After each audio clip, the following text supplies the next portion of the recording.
पैदा होने वाला नहीं।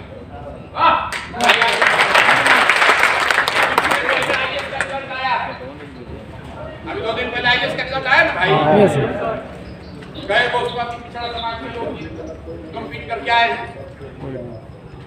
आज जिसको आरक्षण नहीं मिला वो सब 1 2 3 4 वही लोग आया है।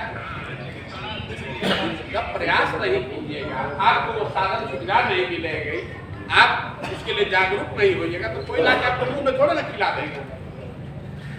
संसाधन की लड़ाई है, पावर की लड़ाई है, कोई आपको मांगने से देने वाला नहीं। यहाँ पर आप आए हैं, एक ही बात को रोज बोलते रहने से कोई फायदा नहीं है। जो बात धन सुराज ने मूल बात कही है, मूल बात क्या है कि कोई दूसरा समाज का अगर 70 आदमी मान लीजिए हम लोग टिकट दे दिए, अगर वो लड़ के जीत के आ भी गया तो उससे क्या हो जाएगा? उससे तो 70 परिवारों की दशा सुधर जाएगी, उसमें कुछ लोग आप भी हो सकते हैं। भाई आपको तो हम दे न दें, आपको ये सोचना चाहिए कि दलित परिवारों को तो ये आरक्षण मिला हुआ है। आपको टिकट प्रशांत किशोर कह रहे हैं कि देंगे, दलितों को तो मिल रहा है। बाबा साहब ने संविधान में कर दिया व्यवस्था और दलित समाज के लोग MLA MP बन रहे हैं पिछला 70-75 साल से। क्या उनका दशा सुधर गया? भाई अगर आप MLA बन जाइएगा तो आपका दशा सुधरेगा, आपको ठीका मिल जाएगा तो आपको दशा सुधरेगा, उससे समाज नहीं सुधरता।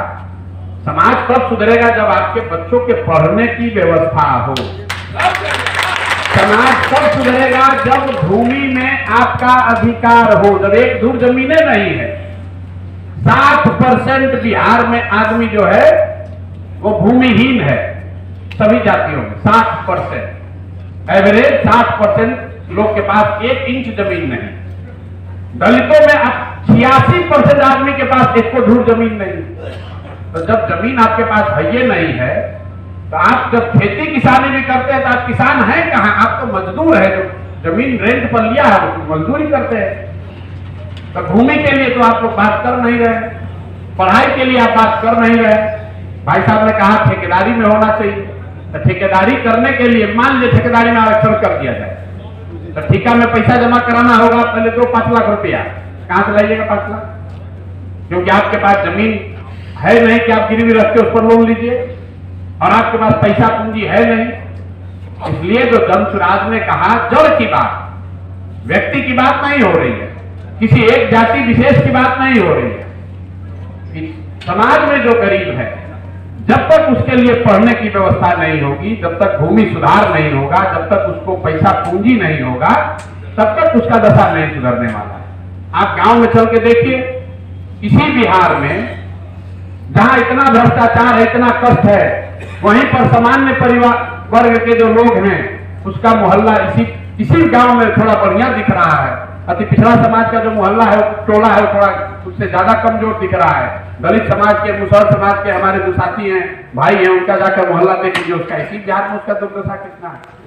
गांव में 3 तरह के लोग हैं जिनके पास थोड़ी व्यवस्था, जिंदगी ठीक है।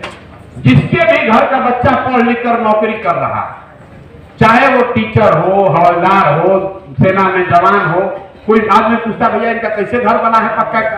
कहता भैया इनका कुछ कमी बा, इनका तो 2 बोले क्या सेना में जवान बाबा। उस सेना में कमांडर नहीं है, जवान है, लाठी भांज रहा है, फिर भी उसका जीवन दूसरे से बेहतर है। गांव में स्थिति किसकी अच्छी है? पूछते भाई कैसे इसका बढ़िया चल रहा है, देखने में तो ठीक लग रहा है। आदमी कहता भैया इनका 3 बीघा जमीन है, जिसके पास जमीन है उसका भी जीवन ठीक चल रहा है। गरीब तो सब है, लेकिन उसमें भी जिसका बच्चा पढ़ लिख कर कुछ नौकरी करने लगा, प्राइवेट में करे, सरकारी में करे, तो उसका जीवन कुछ सुधर गया। जिसके पास जमीन है उसका भी जीवन सुधरा है। इसके अलावा गांव में एक तीसरा वर्ग है जिसका जीवन बेहतर है। वो लोग हैं जो गांव में देखिए दुकान किया है, शाह जी लोग ज्यादातर लोग हैं। गांव में पहले लोग कहता था शाह जी है, तेली जी है, ये लोग सीमेंट का कोई कारोबार किया है, कोई मिठाई बेच रहा है, कोई कपड़ा बेच रहा है, उसका जीवन भी दूसरे के मुकाबले अच्छा। आपको प्रशांत किशोर की जरूरत नहीं है, किसी गांव में खड़े हो जाइए और आप पूछिए कि गांव में बढ़िया कौन है, आपको पता चलेगा जो पढ़ लिख कर जिसके घर में अफसर है वो बढ़िया है, जिसके पास जमीन है वो बढ़िया है, या जिसका दुकान दौरी है वो बढ़िया है। ये 3 चीज किसके पास है? वो वो 3 चीज जिसके पास है उसके लिए शिक्षा चाहिए, जमीन चाहिए, पूंजी चाहिए। यही 3 चीज पकड़ना है। और राजनीतिक भागीदारी इसलिए चाहिए कि ये मिले, इसलिए राजनीतिक भागीदारी हो। आपका विधायक बैठ जाएगा तो आपका जीवन नहीं सुधरेगा। विधायक बैठ के विधानसभा में कानून लागू करे, कानून बनाए, तब समाज में सुधार होगा। और तब भी 20, 25, 30 बरस लगेगा, इतना जल्दी न सुधरने वाला है। अरे 50, 60, 100 बरिस से आप पीछे छूट गए हैं और आपको लगता है कि कोई आएगा आरक्षण इसे दे देगा, आपका जीवन सुधर जाएगा। अजित जो आगे होगा अपना कंबल ओढ़ के सो जाएगा, आपको दे देगा। अगर किसी का बाप दादा पहले 100 बीघा जमीन खरीद लिया था तो उसका छीन के एक दिन में ले लीजिएगा, इतना आसान है। अरे भाई उसने भी कभी सतुआ खा के बनाया, कुछ उसमें गलत भी होंगे, हम उसका सही गलत नहीं जानते, लेकिन अगर आपको समाज की चिंता है, सही में चिंता है, तो आपको पढ़ाई की चिंता होनी चाहिए। आपको ऐसी व्यवस्था बनाने की चिंता करनी चाहिए जिसमें बच्चों के पढ़ाई की बात हो, जिसमें भूमि सुधार की बात हो, जिसमें यह सुनिश्चित किया जाए कि बिना गारंटी के बैंक से अति पिछड़ा समाज के, दलित समाज के लोगों को लोन कर्ज मिलेगा, तब तो ठेकेदारी कर पाइएगा कि दुकान खोल पाइएगा। अभी किसी बैंक में जाइए, वो कहेगा 5 लाख लोन चाहिए तो जमीन दो, तो जब जमीन है नहीं तो लोन मिलेगा कैसे? अरे भाई बैंक तो जाति नहीं देखता है लोन देने में।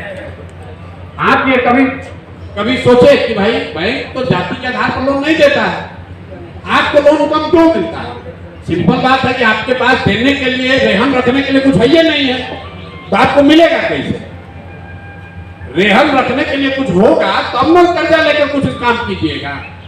तो जन सुराज ये बात कह रहा है कि आपको आरक्षण मिला हुआ है, वो आगे जैसे है वैसे चलता रहे, लेकिन उस आरक्षण का अगर लाभ चाहिए तो एक ऐसी व्यवस्था बनानी पड़ेगी जिसमें आपके बच्चों के लिए शिक्षा हो, जिसमें बिहार में भूमि सुधार हो, और जिसमें कानून बनाकर यह सुनिश्चित किया जाए कि सरकारी गारंटी पर लोगों को कर्ज मिले और उस पर ब्याज 10%, 20% नहीं, 4% ब्याज लगे। 4% ब्याज लगे, बाकी का ब्याज सरकार भरे, तब न समाज के स्तर पर फायदा होगा।